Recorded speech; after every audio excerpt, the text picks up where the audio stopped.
The broadcast is now starting. All attendees are in listen-only mode. Well, good morning or afternoon, everyone who is on the call today for Ingenuity's webinar on the new normal, winning clients with social selling. Thank you so much for taking some time out of your day to attend this webinar and learn a little bit more about how you can amp up your business development and relationship building through social media and what we call social selling. This webinar will be around 50 minutes with some time for Q&A at the end. You can feel free to send questions in the chat box or the question box if I ask for questions. You will be in mute mode just to keep the sound down during the webinar. Hopefully the sound is good for everyone right now. Looks like there's a question, possibly. Someone says that I sound great, so wonderful. Thank you for letting me know about that. Again, as you saw in the intro to the webinar, my name is Christine Nelson, and I've been with Ingenuity for about 12 years now. Started out as a lowly copywriter, kind of getting my feet underneath me, learning about the world of marketing for professional services.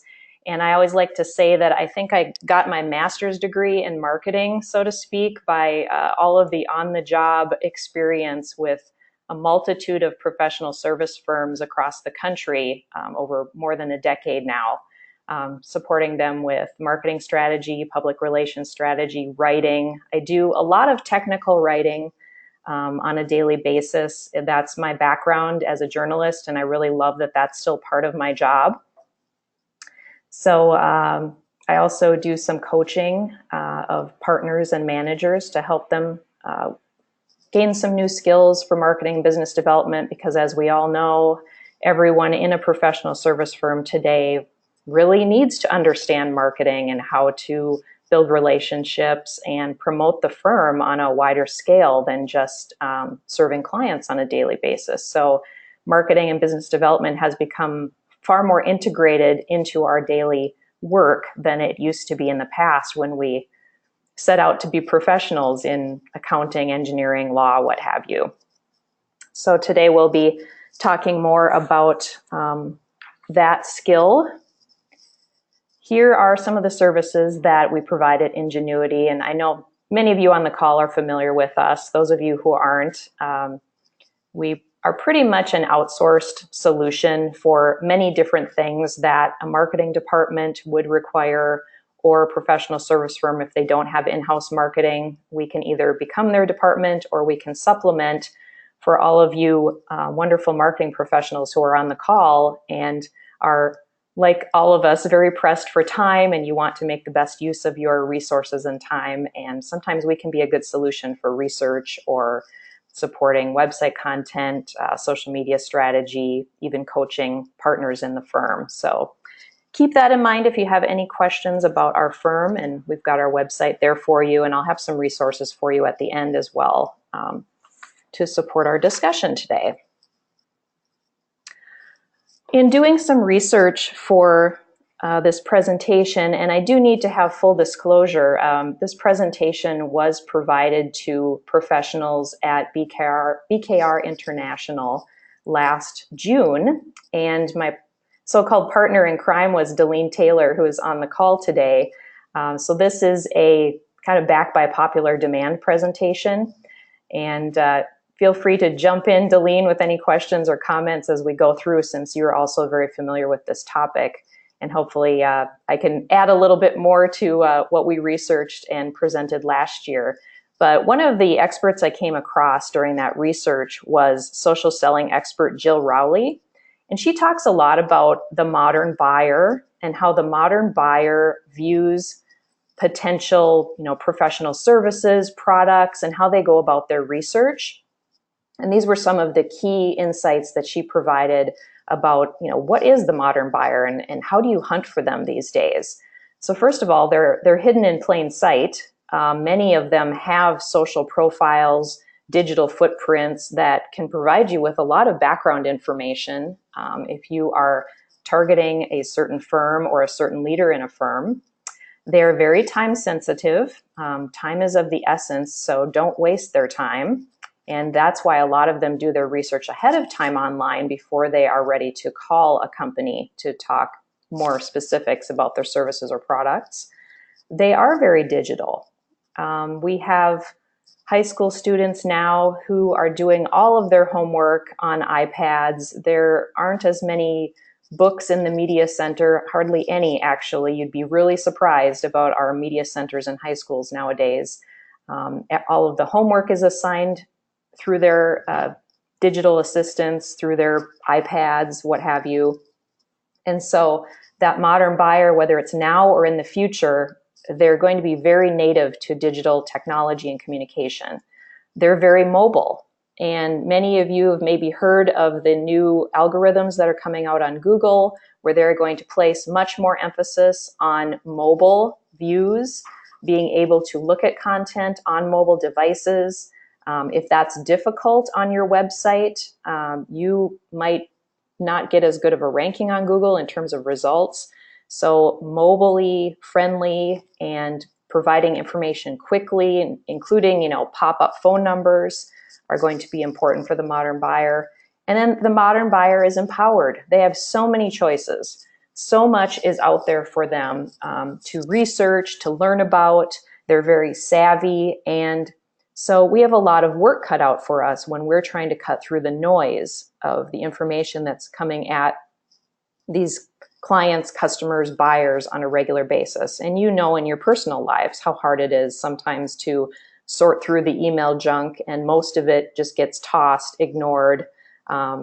Sometimes you get a better bang for your buck if you're sending them through some information through snail mail.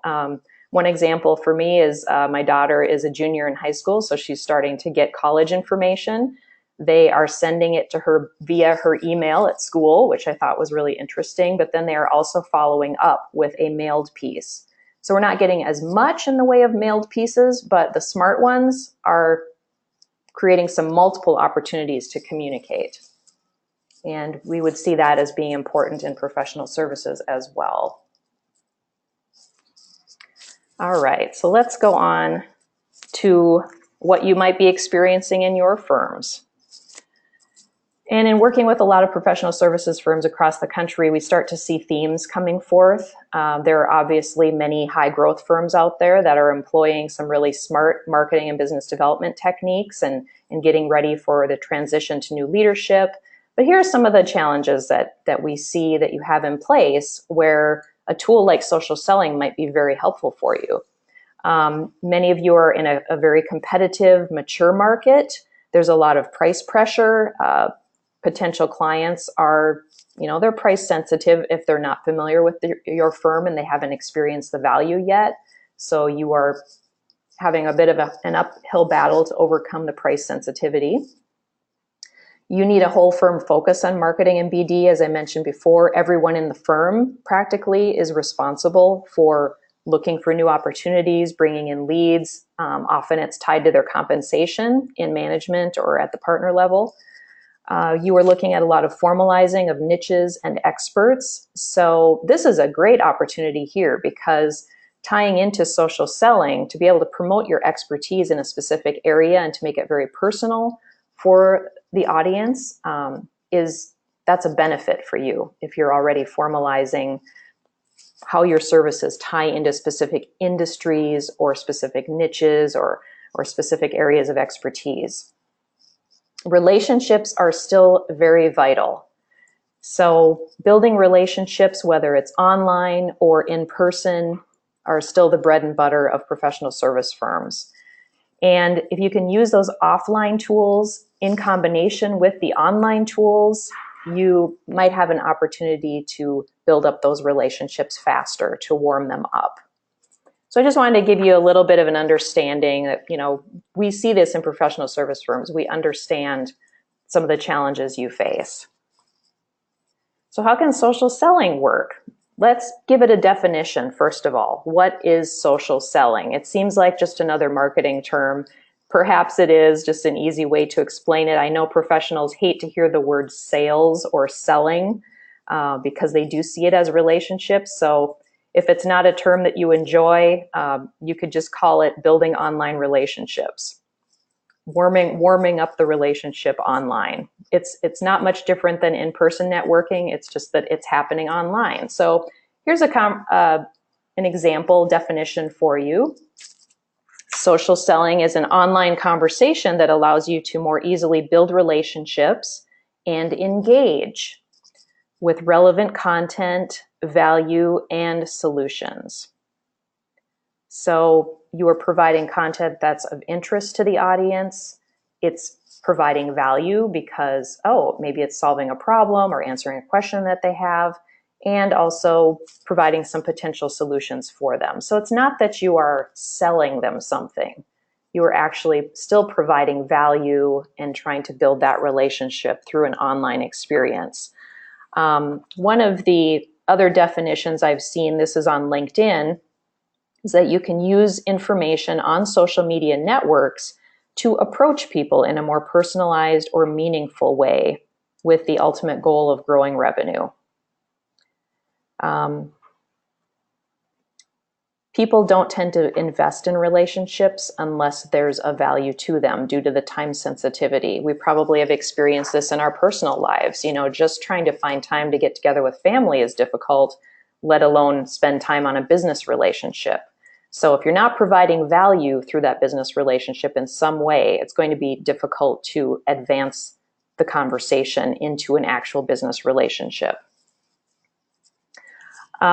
Looking further, one of the best social networks right now for social selling is LinkedIn. I'm imagining that most, if not all of you, have a LinkedIn profile currently, and you're at various levels of use in terms of creating connections, being visible, and then that next level of building relationships. But I wanted to point out something that's kind of interesting and also free on LinkedIn, if you wanted to check it out, is what they call their social selling index. It is kind of a gimmick and a way to promote their sales navigator service, which is a paid service. But I do believe that the 4 elements that they promote on here are valid, which are, if you want to be good at social selling, you need to establish a very professional brand online. You need to look for the right people. You need to target the right people. You should engage with them using insights, expertise, articles, information that's interesting to them. And then also tying into building that relationship. It's not just about sending them professional information. It's about also being personable. It's also about saying, hey, I'm in this for more than just a business relationship. I want to get to know you. I want to find out, what your interests are and your goals are, and maybe we can work together. And I'll talk a little bit more in a few minutes about, how to build your profile, some of these specific tactics. But if you wanted to check out the social selling index, the link is on this slide, and we can certainly provide the slides afterward if you would like them. But it's kind of fun to see what your score is and where you land. So why should people or firms consider social selling? The statistics are out there. You can choose to decide whether they're genuine or not. Some of them do come from LinkedIn, and again, they're promoting their service. But in other areas, such as some of our marketing professionals that do studies, they are finding that B2B buying decisions are beginning on the web. So you need to be found on the web. And social networks, Google, they're always changing the ways that you can be found, so you need to keep up with it. And who you are online matters because Google looks at all kinds of asset distribution. What I mean by that is what text you have out there, photos, graphics, audio, video, your Facebook codes, Twitter. They're looking at everything when determining search rankings.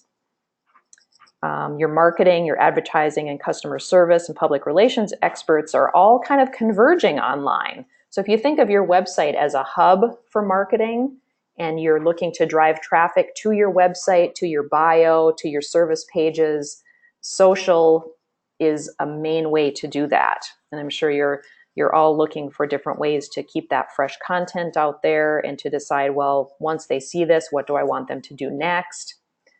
Same thing with social selling.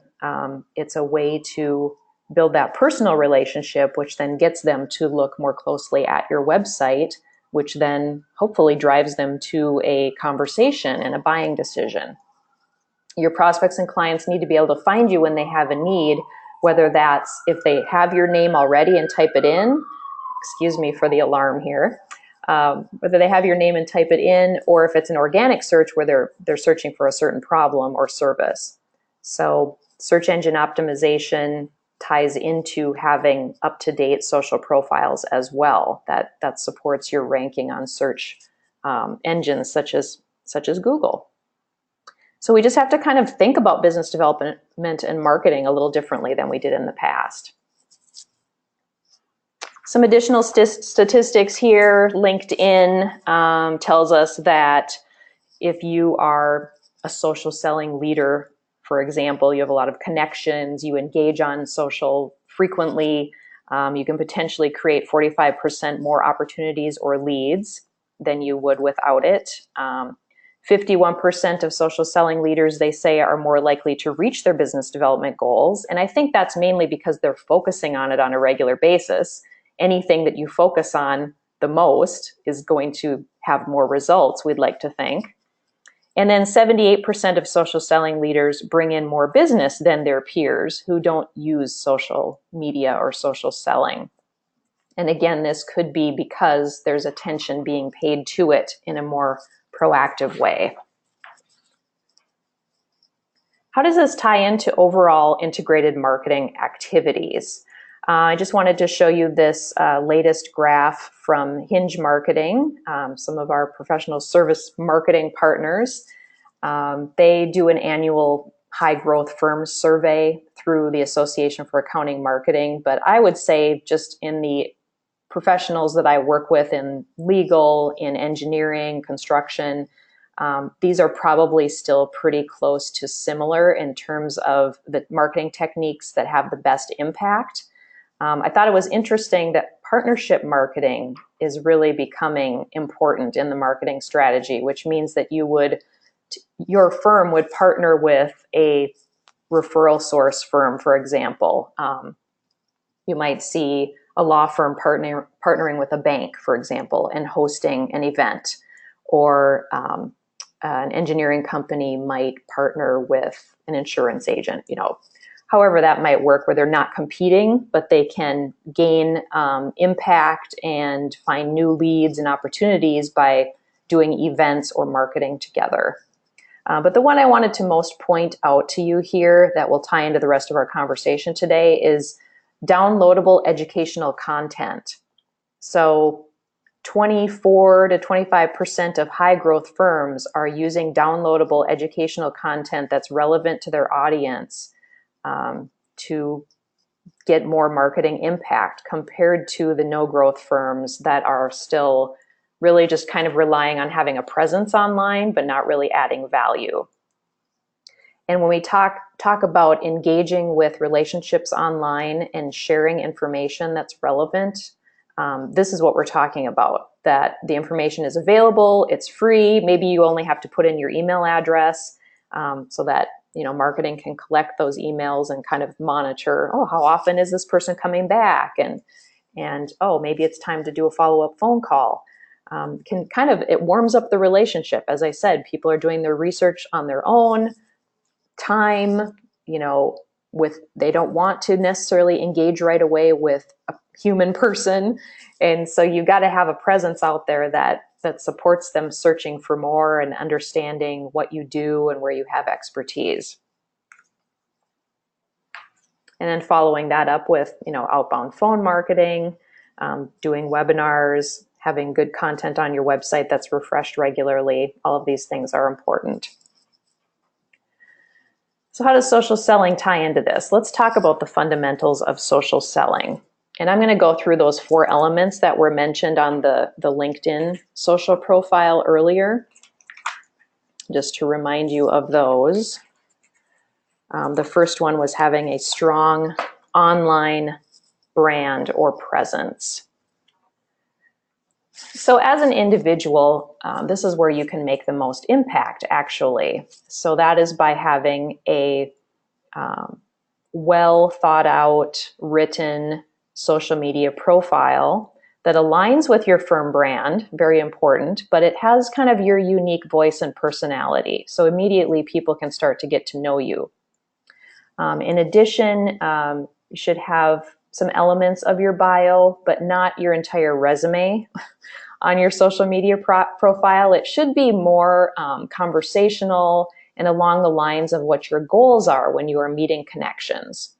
So I can give you an example by sending you to my profile on LinkedIn. I changed it actually after Delene and I did this presentation because it really made me think about how my profile might be viewed by prospects or potential clients or referral sources.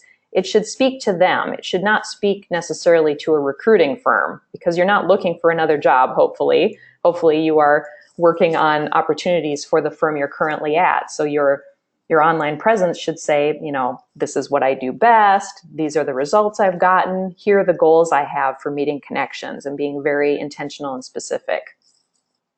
And having that flow consistently through all of the social media that you have out there, because whether you like it or not, and depending on your privacy settings, people may be looking at your Facebook account, your Twitter account, Instagram, whatever is really out there about you. Even review sites, might have information about your firm at least that is important to pay attention to, kind of your online reputation. So just a little snapshot of my profile here. As you can see at the top, I changed my bullet points, so to speak, of like what I do to some descriptions rather than just saying that I'm a lead communications consultant. This is what I do for clients. So you want to have that established quickly because people might be scanning through this and you want to hit them quickly with, hey, I'm a storyteller. I help create reputations and leads. I'm in marketing and communications. Just that quick scan should tell them a lot about you. And then in my narrative, I chose to kind of tell a little story about how I ended up in journalism and communications, sharing a little bit of personal information about myself, but not too much, just enough to kind of spark interest, and then build it into what I do on a daily basis and the types of clients I look for. And I do also have like a little summary profile that talks about Ingenuity and how we serve clients. What's also kind of fun on LinkedIn is that they will give you updates regularly of who's viewed your profile, if you've recently put out a post, how many views you've gotten, how many times you've appeared in search. So it just gives you a nice indication of like, okay, I'm out there regularly. People are seeing me. It starts to rank you higher actually in your social selling index, so to speak, if you are, regularly engaged with the tool. You're showing up more, you have more connections. Continuing engagement is a good thing. Some of the tips I have for you in addition are if you don't have a custom profile URL, you can edit that in your profile. So instead of having like a series of numbers and letters that are part of your LinkedIn profile address, you could possibly change it to your name, or you could do a tagline. I use it's linkedin.com/in/virtual PR girl. And then I use that on Twitter as well, just to build that brand. Some settings to consider are, do you want to be seen by everyone? Do you want to have every change you make seen by everyone? Pay attention to those privacy settings. And again, use, more of a personal and human voice when you are writing your profile. All right, next question, who should you target? So definitely look at your current client segmentation. Who's in your prospect pipeline currently? Are you actually connected to them? And this is interesting because sometimes I will go out and I will see a client of mine that is in the who you know section of LinkedIn, and I'm surprised that I haven't connected to them yet. So it's a good idea as soon as you create a relationship with someone, maybe you've had a conversation with them at a networking event, Ask if you can add them to your LinkedIn profile, or if you're starting a new engagement with a new client, have that as part of your process so that you're building that group of connections online who are going to continue to see information from your firm. You can do LinkedIn search, which we'll talk about in a minute. There are databases you can subscribe to for target clients. You can go through your industry associations and some other services. There are also ways to search through Google. I use Google a lot, actually, for just doing searches generally for what my target clients are maybe interested in or challenges that they're facing, so that that supports my engagement with them on social. Some other tips regarding who you should target. I know sometimes in coaching, managers or partners, they're not as savvy on the, kind of the process of like, well, who am I supposed to be searching for? I don't know. So we would recommend like creating maybe a little client profile for yourself. Here's an example of that. What are they worried about? What are their concerns? Who do they actually pay attention to? And what's the client type? Are they owner operator? Are they CFO? Are they a manager? Like, who's the gatekeeper plus who's the actual decision maker, so that you can have both of those in your profile and your connections. Size of company you're going after. It's just a nice exercise to really get clear on, cutting through the clutter that's out there and using the search process more efficiently. You can find out this information through client interviews with your current clients. Find out what's important to them and how your firm solves problems. Build that into your client profile. If you're not comfortable asking your clients for interviews, remember that when we do client interviews, we find that clients are flattered to be asked. So don't think that you're like wasting their time or that they're going to be bothered if you ask them to do an interview. A lot of them really appreciate being asked about why they choose your firm, especially if you promise to keep it short, for the busy leaders or owners. And they'll often be more forthcoming if you have a third party interview them. So someone in marketing might be good to do the interviews because they're a little bit removed from the actual client service that's happening, or you can always outsource. We do a lot of client interviews for our clients, and keep it very efficient. Sometimes we even collect testimonials from them, so that helps with marketing. So just kind of consider maybe how client interviews could help you in creating that target client profile. And then you can use different search options through LinkedIn. I'm just checking out.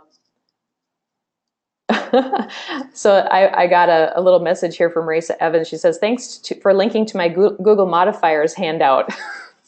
No problem, Raisa. Just keeping it interactive here. Feel free to chime in with questions or comments as we go through. All right, so LinkedIn search.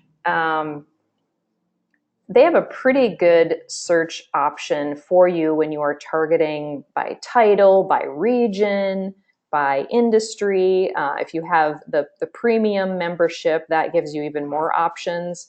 But even if you are, just your average free subscriber to LinkedIn, you can still use their search mechanism to find, specific people. And this just gives you an example of, I'm looking for second tier connections, CFO in the title, groups that have CFO connected to them. And I'd like to thank Delene for putting this little image together for us for the previous presentation. So you can see that it's connected to Louisville, if I'm pronouncing that correct. Probably not. So thanks again for that. But yeah, and then it will pop up. I mean, this one had 203 results for CFO in the title. So then you can narrow it down again, like I said, by region, by company, if you're searching for a specific company. So it's a helpful way to kind of find the right people. And then some tips that Delene had were to do a quick glance through the profile, because a lot of them have, at least some basic information that you can see in the second or third tier connections. Maybe you have a school in common. Maybe you have some organizations or mutual connections in common. It can give you a sense of like how you can start the conversation, especially if it's a colder, kind of lukewarm relationship. just do a little reconnaissance of their profile. And we've heard stories of people who've connected over being, interested in horses, for example, or certain sports, or a certain charity like United Way. And it just immediately kind of warms them up to the process of talking to you. They're not feeling like, oh, this is somebody who's trying to sell to me. You're trying to build a relationship just like you would in conversation in person.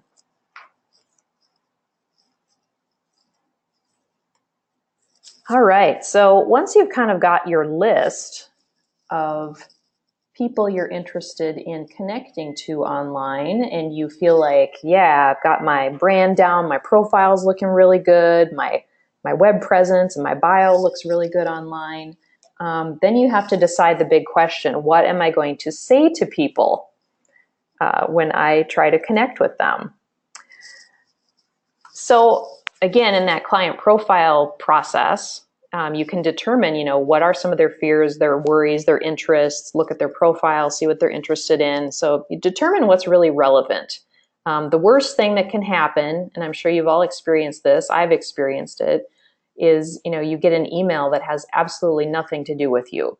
So immediately you're turned off by even the query because you feel like, well, they didn't do their homework. So, now I'm even less inclined to follow up with them, even if they might have something good to say to me. So make sure that what you're sending to them is relevant. As part of that process, you can communicate with other team members, perhaps within a niche service or industry, and get ideas from them. Do some brainstorming, like, oh, what are your clients concerned about right now? What could maybe be helpful for me to send out as information to this specific leader, industry? Get some ideas. Make sure that your strategy still aligns with the purpose and the goals of the firm, because you obviously don't want to be going off like a maverick and doing something completely off scope of what the firm goals are. And I liked this percentage rule. If you're into using rules when reaching out, this can be very helpful.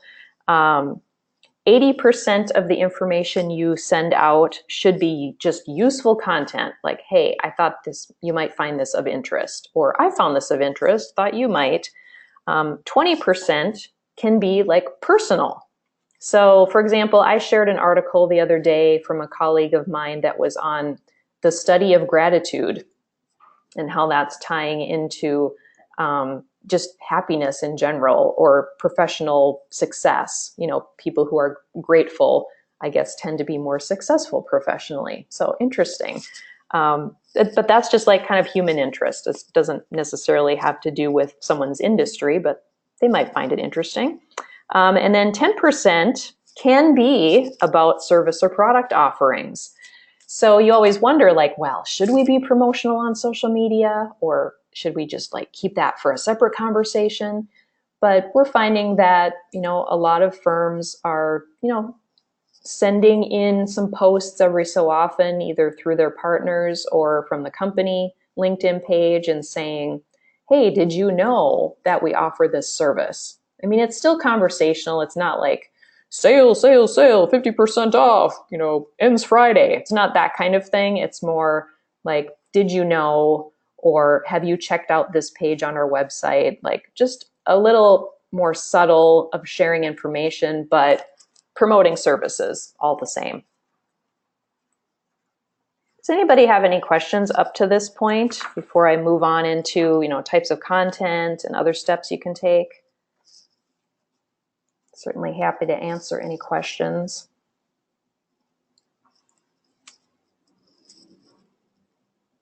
All right, well, feel free as we go along here. Here's an entire list of ways to gather content for anything you might want to do under the sun, basically. So associations and industries have their own magazines and newsletters, which I find to be very helpful. Client questions can be a great source of content. One of the things that I do very quickly when I'm short on time on social media is to scroll through my homepage feed that has everyone else's posts for the day. and I'll just quickly scan through, and if there's anything that's relevant to me or of interest, I'll just click share, and then I'll add a little line at the top that just personalizes it. I think it's important, and I think LinkedIn would probably agree, that if you are going to share content, that it's good to comment about something regarding the content, so that people know that A, it's you sending it, and B, you actually read it. Took a little time to, find out what it was about before you sent it on. So you definitely want to, just make a little comment, as I did with the gratitude post. Oh, good to know that gratitude is being studied, and what a great job to have. I mean, just something fun like that to share the content. Stories and case studies are great. I mean, if your firm is in the process of creating representative examples of your work, or case studies, or different story techniques, portfolio items that you can share of your actual results, that's a very popular thing to use on social media to gain interest, to push traffic to your website to learn more. Lots of news feeds out there. You can even get them on your phone. If you're pressed for time, you can get anything under the sun in terms of publications that will send you curated alerts that you can then use as content on your social profile. So a lot of opportunities out there. It's really just a matter of, how much time you want to allot to this. And it's important to specify a certain amount of time, because you could get very lost in these feeds and social networks if you're not careful. They're very good at keeping your attention, so you can learn a lot from them. Here's an example of content that is custom. I am all for using all types of content. If you really want to drill down, however, into the personal needs, interests, challenges, problems of an industry, a target industry, and you also want to gain leads at the same time, one of those ways to do it is, as Cornwell Jackson has done in the past year, we teamed up with them as a content creator to produce custom content in the form of targeted white papers. And so it's published in the knowledge base of their website, and visitors are directed to a landing page where their basic contact information is captured. And I helped the experts identify the topic, and then conducted the interview, and then I write a draft of the article or white paper, and then work with the expert to edit it, which then can be used either as a full white paper that you can download, or even pieces of it pulled out for blog posts to, again, direct toward the white paper. It is promoted through then your social channels. So for example, if your firm was to create a series of articles for a certain industry that's very drilled down, very specific to their needs and interests, you can start building a following either through your company page, through a particular partner's profile, if they want to be known as the construction expert, for example, or through your general company page.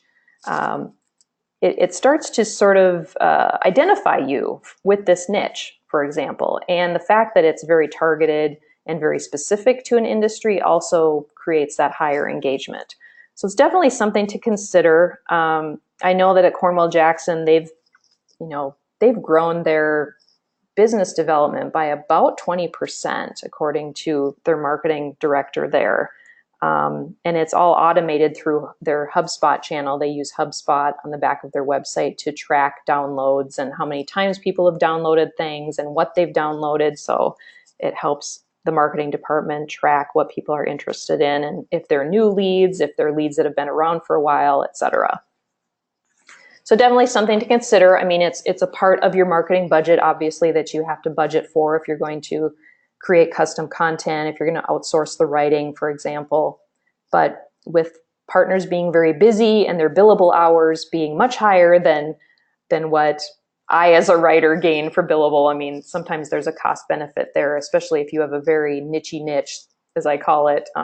This is buy here, pay here auto dealers, so extremely niche focused, and sometimes it's worth it to consider that as part of your toolbox. All right, so you've got your brand looking good, You are planning to provide them with really good content, and now you need to look at, like, how do I do this? Do I do it online? Do I do it in direct business contact? Like, what's my strategy? What's my process of building this relationship? Much of the content that you push out via social media is never seen by the intended audience. So this is when we're talking about just general content that's sent out by the firm often. It's not seen by the target audience, which means that you usually still need to connect directly one-on-one to get their attention. So what social selling does is it takes that great content that you're already putting out there, it finds the people who are already engaged in some way in that industry, and then it allows individuals within your firm to specifically point it out contact by contact. And again, in a targeted way. Like maybe you've got a list of 15 to 20 people you're targeting at a time, and you just start to work on this consistent communication with them, maybe once every couple weeks or maybe once a month as you see fit. And you do it in a way that makes you much more visible to them on a regular basis, because obviously they're not online all the time, but you're out there enough so that they're going to see you at least once a week or once every couple weeks. And if it's really interesting content that makes them think, that makes them realize, oh, this is the exact problem that we have, they're going to start following you. They're going to start paying more attention, because we just don't know when people are out there when they're online. So the idea is to create that consistency on an individual basis through the social selling process that just amps up your marketing strategy. I mean, if the marketing strategy is already good and you've got good content out there, this is a great way to have more eyeballs on it and to be building relationships at the same time.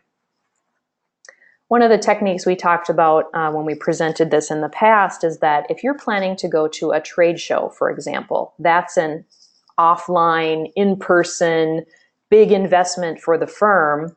There's a lot of planning that goes into being at a conference or a trade show and having a presence. So it's really important, obviously, to have a strategy around it. Social selling process is great to tie into your physical trade show or conference experience, because pre-event, you can start connecting with those people on LinkedIn, online, and saying, looking forward to seeing you at this event. Can we plan to meet? Kind of get your schedule of people that you want to make sure that you see at the event. When you're at the event, post things that you're learning about, that you're seeing, just to gain more interest and engagement with the people who aren't at the event, but that are maybe still connected to that industry or that issue or the region. And then definitely important is the post-event process. What are you going to do once you've created some new connections, once you've had those meetings, to follow up? Are there people you've met who you're not connected to yet online?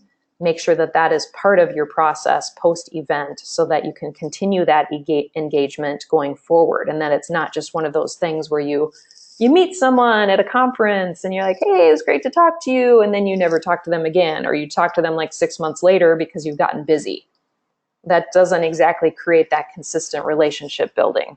So the post-event strategy is very important, and your social media presence, your profile, connecting to people and continuing to engage with them post-event it's a great way to use social selling.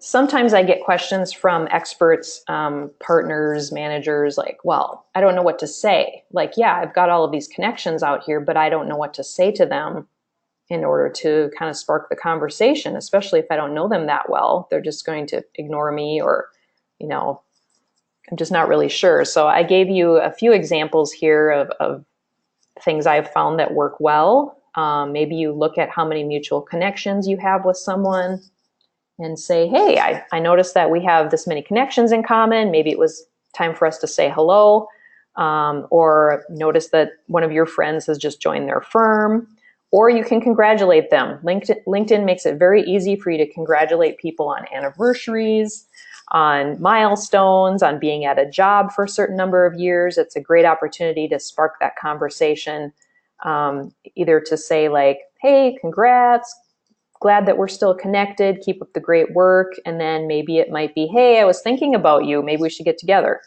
So you never know where that might lead when you're reaching out to people and hitting them at just the right time.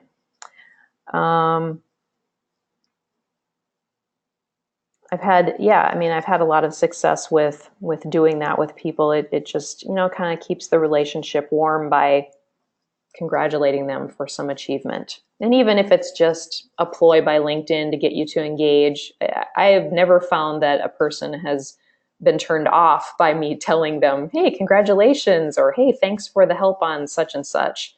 Everybody appreciates that. They like being acknowledged. If you don't, you're just a bit too humble.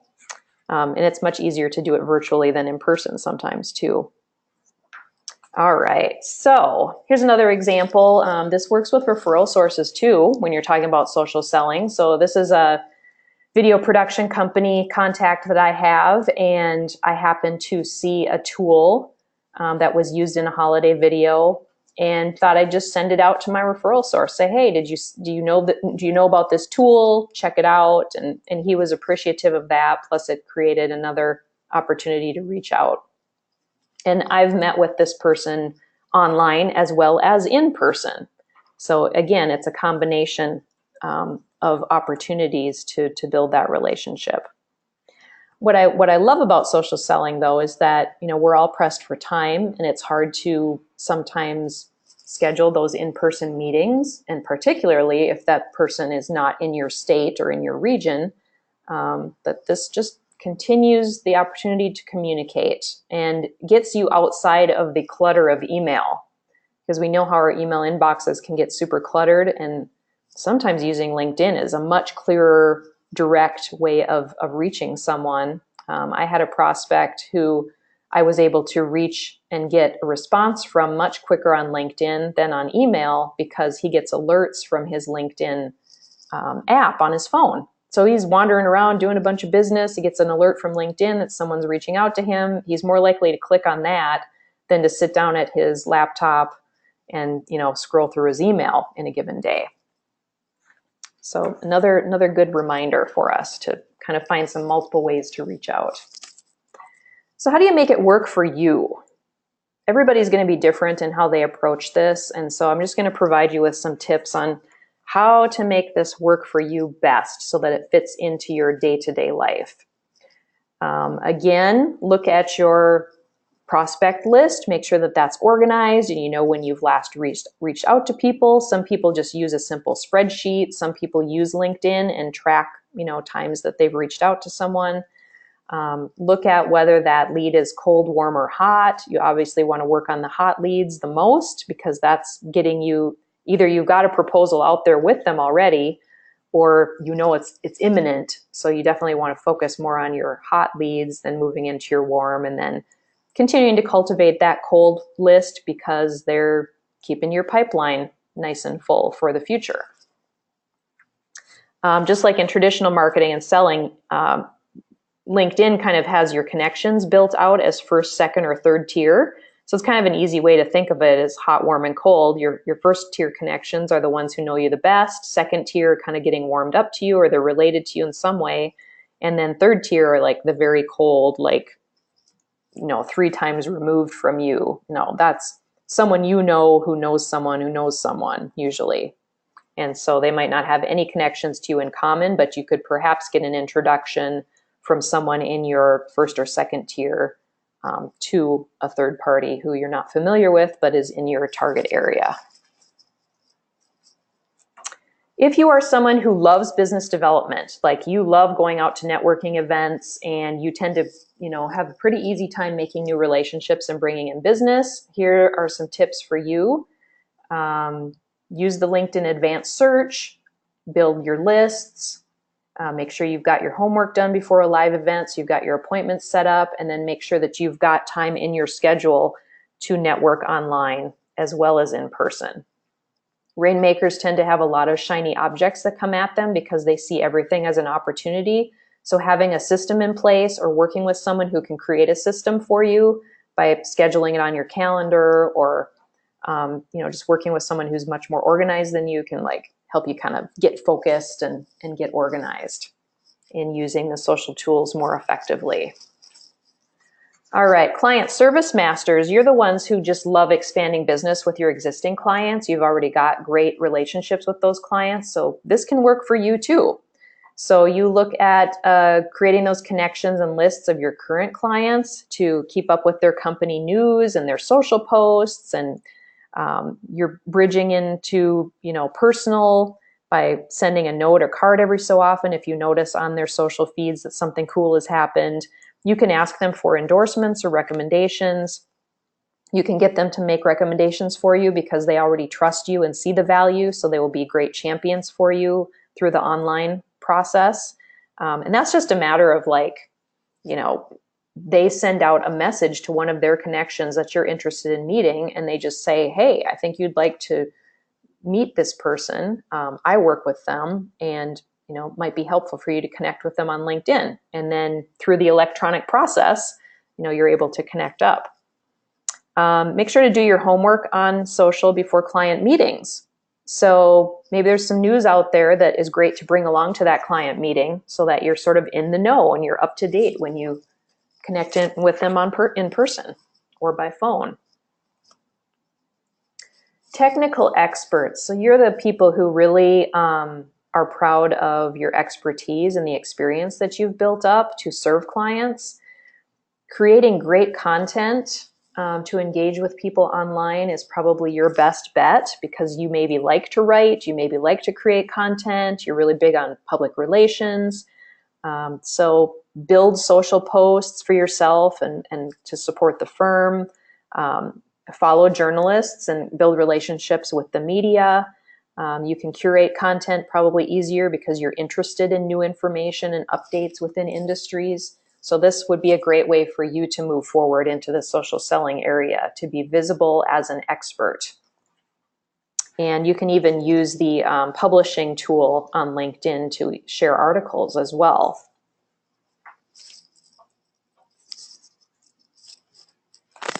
Firm foundation builders, you're the ones who like processes. You like templates, you like spreadsheets, you like making things easier for people to do their jobs or for you to do your job. So look at, the opportunity for new social channels as they come forward. Look for areas of weakness or risk in the social approach so you can support that for everybody in the firm. You can support the firm's reputation and kind of help with that analytic process. And then tie that into your CRM and sales. You'll see the connections between the two a little bit easier than other people. So I guess my point in sharing, the different types of people in a firm, whether you're a rainmaker or a technical expert, everybody can do this in some way. I mean, even if you're in IT or HR, you can support firm visibility and, expertise through social selling by having a strong, professional profile out online and having some good connections who can become referral sources, can become clients that can feel good about being affiliated with your firm. So kind of look at where do your strengths lie in these 4 types, and how can you use those strengths to support the social selling process as a great tool. One of the excuses that we hear often is that, oh, I don't have time. I'm doing so many things, I just do not have time. So I always love to pull this up. If you have just 20 minutes, here's what you can do to support social selling in your firm. Make it a recurring weekly appointment to do online relationship building. Call it marketing, call it relationship building, whatever you want. If you're someone who has your calendar visible to everybody else and you just want to keep this to yourself, you can, label it marketing activity and do it remotely. You can do it in the office, however you'd like. And, people just assume that you're working on business development. I actually had a coaching call with a partner yesterday, and he wants to make more use of LinkedIn to manage his prospect and suspect relationships. And he's got several niches he's interested in. So what I advised him to do is to block off time to focus on just one niche. So for example, charter schools is a niche that he's interested in. So I told him to take these 20 minutes to do some research on what's out there about the industry and for his region, share some articles on his feed, search for connections in that industry. Boom, he's done. And if you do that repeatedly and consistently, you'll be really surprised at how you start to connect with, the target people that are really going to promote that growth within the niches and the industries you're interested in. All right, time for questions. Does anybody have specific questions? Anything that was unclear? I'm not 100% expert on social selling, but I do engage, in this process on a regular basis. And I actually find it quite fun, surprisingly. You don't have to be a techie person to enjoy this because, again, it is about relationship building.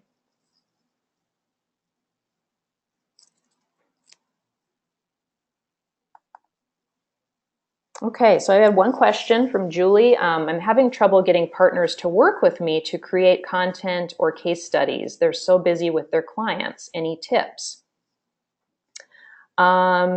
Well, my obvious tip, since we do this at Ingenuity regularly, is to have someone interview them. Even when they are sitting at the airport waiting for a flight, they're in transit and they're, on their Bluetooth or it's through their car. Sometimes that can work well. The other idea is to get them to talk about case studies or good client examples as part of your regular meeting structure or schedule. You can get that on the agenda.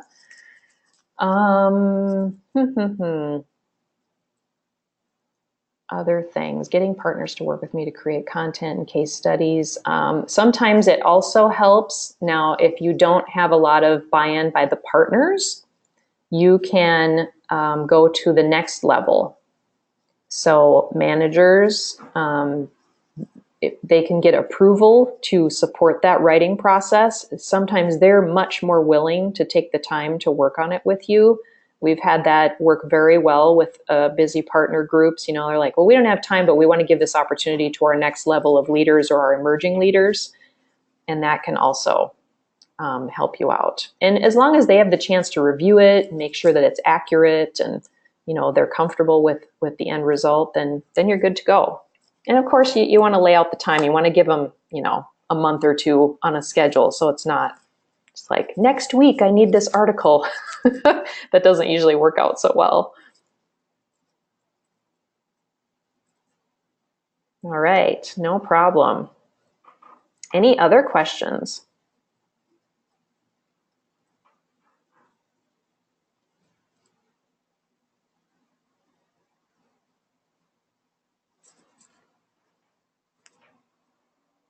Going once, going twice. You can always talk to me by phone later if you'd like, or send me an email.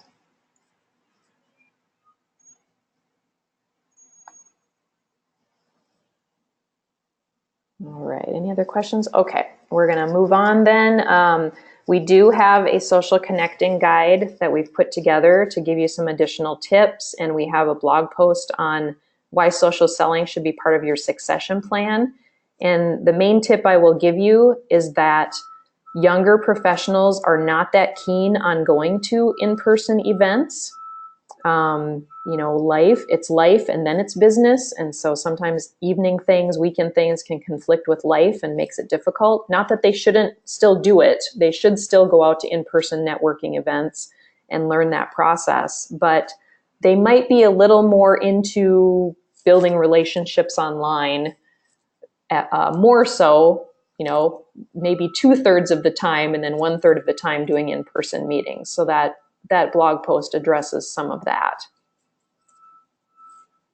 And then also we have some other resources out here. Some of these are for accounting firms, but the guide by Josh Turner is a good one to pick up. And doing a quick research on social selling, you'll find videos, you'll find other books and resources online too that you can read up on. Because I'm definitely not the be all and end all of this, but we definitely find it to be helpful in our agency to work on building the online relationships. And again, it's just another tool in your toolbox. So make use of it if it's available. Learn more about it. See how it might fit into and integrate with the rest of your marketing strategy. So thank you everyone for attending today. And again, if you have any other questions, I'm certainly happy to talk to you offline or by email. And good luck with your social selling strategies. Have a great day.